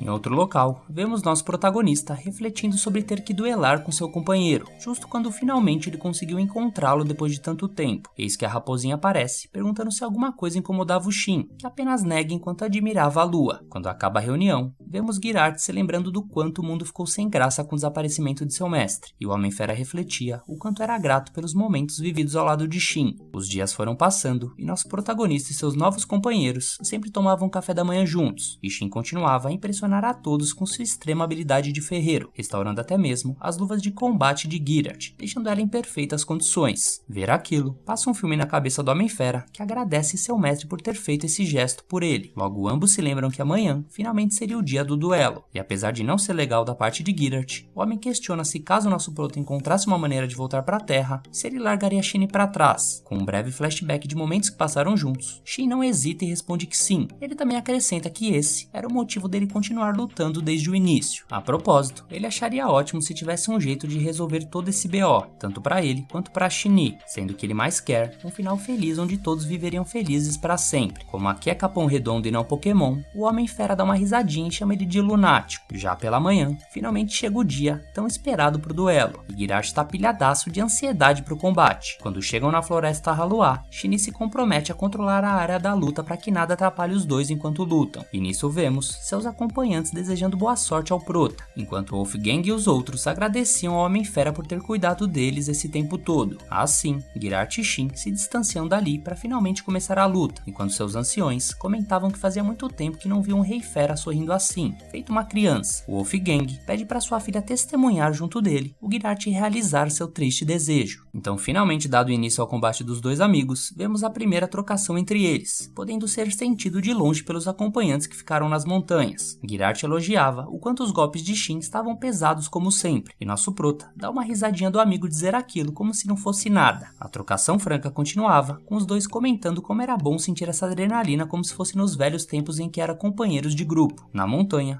Ori e seu pai ficam impressionados com a força do Rei Fera, não tendo ideia da dimensão de seu poder. Shin comenta que até mesmo ela teria dificuldades em lutar contra Girart, e ainda ressalta que aquilo era apenas um aquecimento, o que deixa a Tierra incrédula em saber que aquilo não era nem 50% da força dos dois. De volta ao X1, Girart comenta que já esperava que as técnicas que desenvolveu para lutar contra nosso prota eram inúteis, mas não esperava menos do seu mestre, que finalmente, levando o X1 a sério, começa a se transformar em sua versão lobo mau. Nisso ele se lembra da conversa na noite anterior, onde nosso prota deu sua palavra que não iria pegar leve com ele, mas que não usaria seus títulos que adquiriu quando derrotou o chefão final, porque aí já seria demais e injusto. Girart, que é um gentleman, comenta que faria o mesmo se estivesse no lugar dele, mas mesmo que a luta acabe em um piscar de olhos, ele pretende fazer com que Shin use toda a sua força, já que essa era a única e última oportunidade que ele teria no seu pouco tempo de vida restante. Dito isso, o Homem-Fera avança para cima do nosso protagonista, que instantaneamente revida usando um raio vermelho. O lobo consegue blincar e desviar do ataque, rapidamente aparecendo nas costas do Shin, que tenta surpreendê-lo utilizando suas manoplas, mas o prota não fica para trás e bloqueia a pancada da fera. Girart começa a reunir uma quantidade enorme de energia e, utilizando a técnica Excelência Lendária, lança um poder cabuloso que faz Shin ser arrastado para trás. Sem sossego, o rei continua atacando nosso prota sem deixá-lo respirar, combinando a palma das 8 flores e as fontes voadoras gêmeas. Shin só tinha a opção de se defender, enquanto refletia que seu companheiro deve ter levado anos para treinar e desenvolver toda essa estratégia.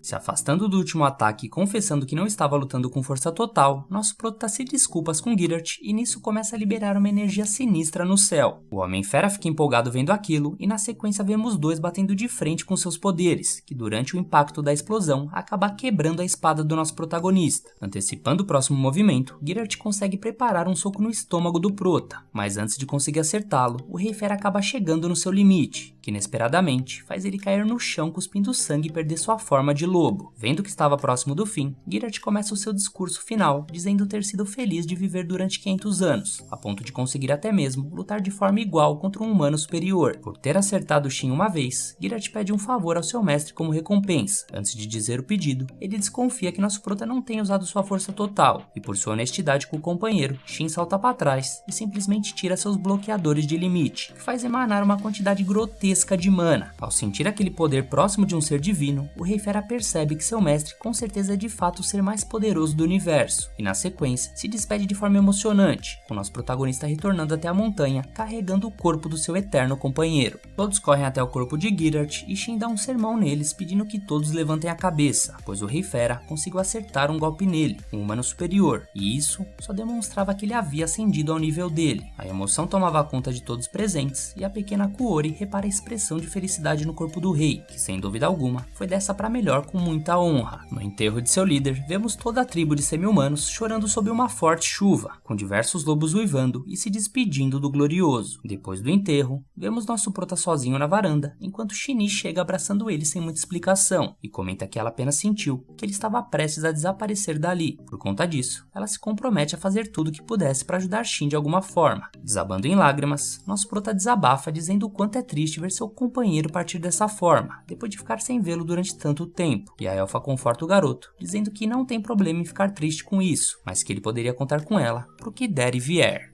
Alguns dias se passam e vemos Shin com as garotas num rolê pela cidade. Nosso prota repara que as companheiras estão usando orelhinhas postiças, e quando questionadas, Shin comenta que suas orelhas de elfas acabam chamando muita atenção, por isso elas colocaram essas orelhas para passarem despercebidas. Dando aquela seduzida, Shin pergunta pro Shin o que ele achava dela usar essas orelhas, e meio tímido, ele responde que ficou muito bom nela. Tierra, vendo aquilo, repara que nunca viu sua mestra falar coisas do tipo, e nosso prota já meio que desconfia conversa sobre esse assunto e reflete que não esperava reencontrar seu outro antigo companheiro, Shueide, um Dragnir superior, que também era um de seus personagens do grupo e acabou dando as caras no enterro do Girart, representando Killmon, uma nação aliada de Farnid. Chegando no local que o companheiro estava, Shin pergunta se o Shueide havia se tornado um monarca, assim como o falecido amigo. Shin responde que não, mas explica que embora tenha sido o primeiro imperador do Império Dragão de Killmon, ele havia cortado os laços com a família imperial, e desde que Killmon se estabilizou, ele tem vivido livremente por aí. Shin também comenta que o segundo e atual imperador havia sido originalmente concebido para ser o primeiro, mas devido a um ferimento durante a fundação da nação, Shueide era como um substituto. O Wolfgang pede para todos aguardarem na sala, enquanto ele chamaria o Dragnir até lá, que rapidamente aparece e logo que vê nosso protagonista, dispensa seu subordinado e logo se curva perante Shin, alegando estar muito feliz com o retorno de seu mestre. Shueide ressalta sua vontade de servi-lo outra vez, sendo a lança que perfura seus inimigos. Pego de surpresa, Shin não lembrava dessa personalidade do Dragnir, que logo comenta que assim como a Shini, ele não precisava chamar ele de mestre ou ter qualquer formalidade. Sendo assim, o dragão concorda com aquilo e aceita se comportar da forma que nosso prota pediu. Quando repara em Shini, o dragão pergunta por que ela estava fazendo cosplay de gatinho, e a elfa responde que aquilo era fetiche de seu mestre, o que faz nosso prota ficar sem graça com medo do Dragnir entender errado. Eis que o papo furado acaba e o grupo conta ao Shueide sobre o que aconteceu com Girart, que ouvindo tudo, fica aliviado em saber que seu antigo amigo tinha sido um guerreiro até o fim da vida. Logo o dragão pergunta ao nosso prota o que ele faria agora, e Shin responde que pesquisou na biblioteca daqui e decidiu ir até o lugar sagrado, sendo seu próximo destino. Nisso Dragnir comenta que precisava voltar para Killmon, mas pergunta se poderia se juntar ao grupo de seu antigo mestre, mantendo contato com ele por telepatia. Enquanto isso, Shin concorda com aquilo, mas antes de se despedir, ele tira do inventário a antiga lança do Dragnir, a Najizuki. Feliz com a surpresa, Shueide segura a arma, dizendo que fazia muito tempo desde que segurou ela pela última vez, o que faz o dragão sentir uma enorme nostalgia. Não só isso, ele ainda repara que agora a alabarda parecia ainda mais poderosa do que antes, então Shin comenta que fez toda a manutenção na lança, melhorando seu poder em pelo menos 50%.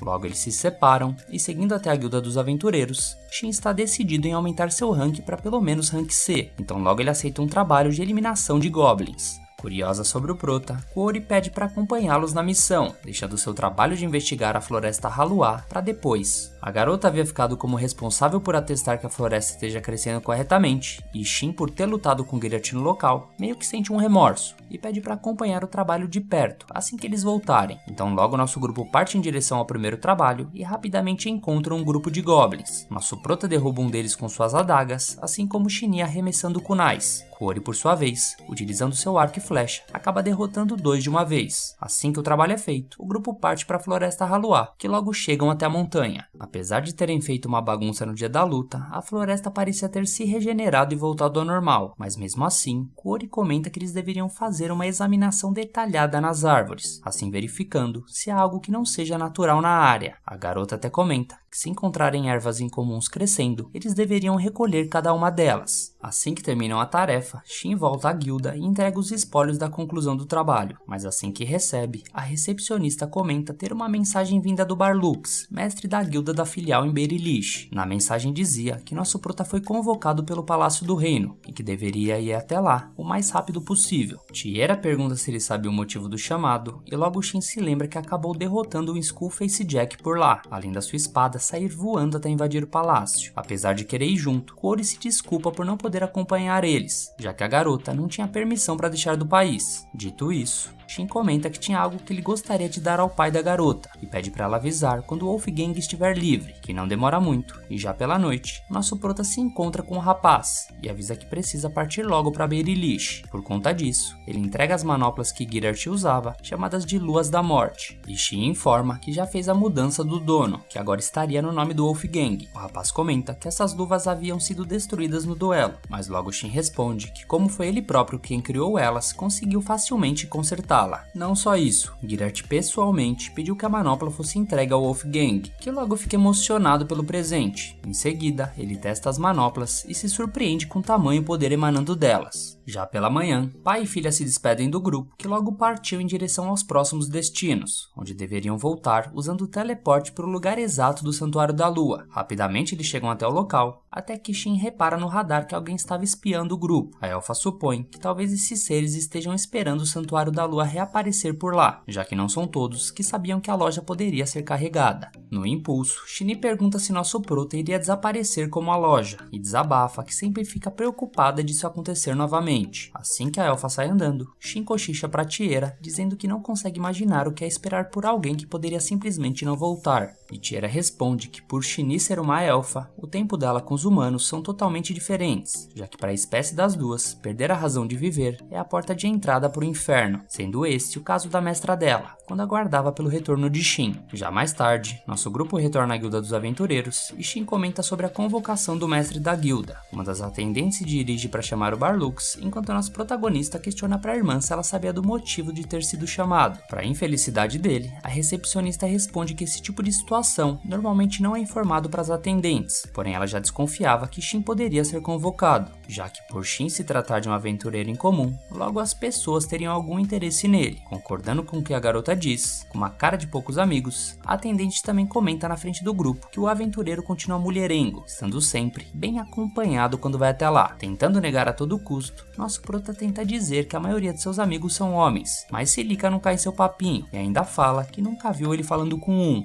Angustiado para contrariar a atendente, nosso prota comenta que o aventureiro Wilhelm, que ela própria conhece, é um de seus amigos. Nisso todos do local olham para ele com cara de desconfiado, e a recepcionista pergunta se isso era realmente verdade, e Shin logo confirma com unhas e dentes. A única coisa que ele não entendeu é o motivo de todos do local começarem a olhar para ele quando comentou sobre o lanceiro. Em resposta, Celica explica que era muito raro Will se juntar a alguém, já que todos dizem que ele tem uma força de combate de rank S, além de que não há muitos rumores sobre ele ter amigos. Liberado para se encontrar com o mestre da guilda, logo Shin vai para a sala de reuniões, onde Barlux apresentará um mago ao nosso prota, Arad Royal, um especialista em avaliar pedras preciosas para a guilda, sendo o próprio mago quem analisou a pedra do Skullface que nosso prota trouxe. O tiozinho comenta que a espada que foi arremessada naquele dia acabou sendo cravada no quarto da segunda princesa de Berilish, Rione. Por conta desse ocorrido, causou uma grande agitação no reino. Mesmo que ninguém tenha sido acertado, o problema em si era a própria espada, já que seu encantamento elementar e materiais de base são bastante impressionantes, sendo comparado à espada real do reino. Além disso, a pedra do Skullface também emanava uma mana poderosa, o que indicava que o nível era muito alto. Se fazendo de bobo e já sabendo que foi descoberto, Shin questiona o motivo deles pensarem que estaria envolvido com a espada. Em resposta, o mago diz que após uma investigação,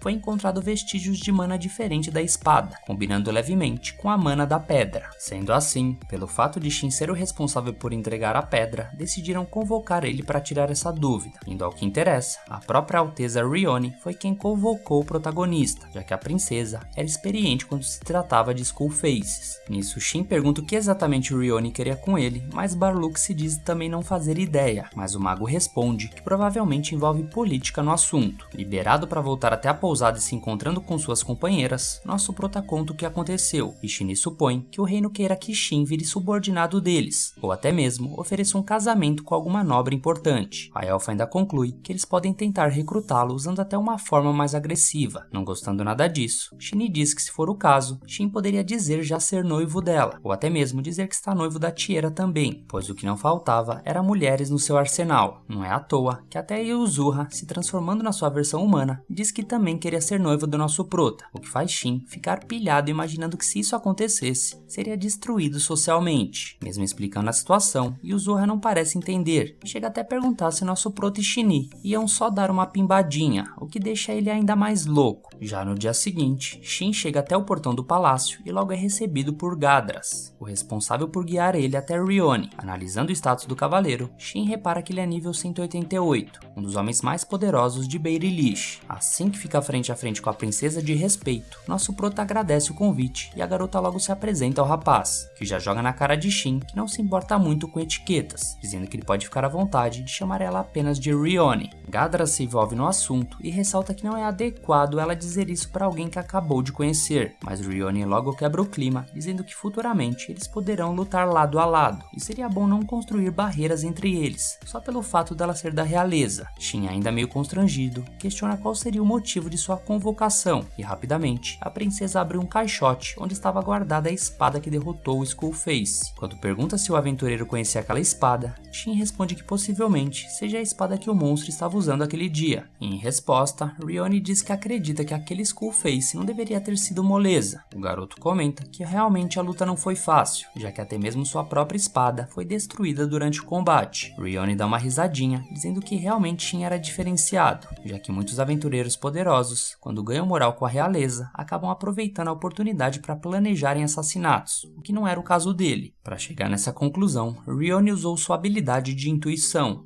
de fazer seus palpites nunca estarem errados. Aproveitando, Gadras comenta que a carta de recomendação do Santuário da Lua também ajudou bastante com a reputação do garoto, já que a própria Shini não é alguém que se envolve com assassinos. Por fim, a loirinha para de enrolação e fala logo o que seria mais importante daquela convocação, que basicamente se resume a ele ter um duelo contra ela. E assim chegando ao fim de mais um episódio, pessoal. Se você gostou desse vídeo, não esquece de fortalecer deixando o like e se inscrevendo no canal para não perder os próximos vídeos. Um abraço a todos, fiquem com Deus e fui!